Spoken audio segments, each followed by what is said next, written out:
Hello my guys. അപ്പോൾ ഇന്നത്തോടെ നമ്മളുടെ കോയമ്പത്തൂർ സീരീസ് തീർക്കാൻ പോവാണ്. അങ്ങനെ കോയമ്പത്തൂർ എത്തിയപ്പോഴാണ് ഞാൻ ആ സത്യം മനസ്സിലാക്കുന്നത്. ഇവിടെ ഇംഗ്ലീഷ് പോലും ഇല്ല, ഇവിടെ ഫുള്ള് തമിഴാണ്. അതിന്റെ ഇടയിൽ കൂടെയാണ് ഞാൻ ആ കാഴ്ച കാണുന്നത്.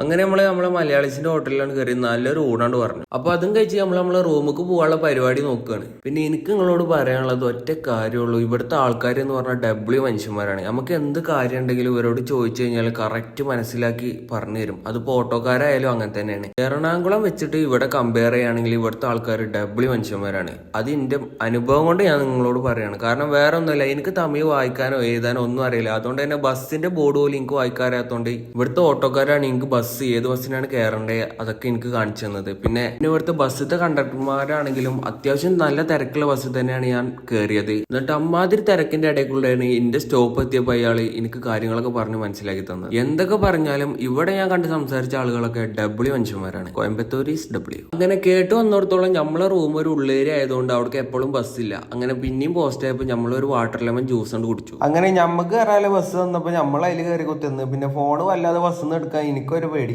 കേസായാലോ. അങ്ങനെ നമ്മളെ റൂമിന്റെ അവിടെ എത്തിയപ്പോഴാണ് ആ കാഴ്ച കാണുന്നത്. ഇവിടെ എപ്പോഴും കട്ട് പെയിന്റ് ആണ് ഗൈസ്. ഇവിടെ ഉള്ളവർക്ക് സോഷ്യൽ മീഡിയ ഒന്നും ഇല്ല തോന്നുന്നുണ്ട്. എന്തോ ആവട്ടെ, ഞാനിപ്പോ ഇവലെ ഇടയിൽ ഒരു ഭായിയായിട്ടാണ് ഇന്നവൽ കണക്കാക്കുന്നത്. അങ്ങനെ നമ്മള് കോയമ്പത്തൂർ റൂമിന്റെ അവിടെ എത്തി. ഇവിടെ എന്തോ ഒരു അമ്പലമൊക്കെ ഉണ്ട്, പാട്ടൊക്കെ കേൾക്കുന്നുണ്ട്. അപ്പൊ ഓക്കെ ബൈ, കോയമ്പത്തൂർ അവസാനിച്ചു.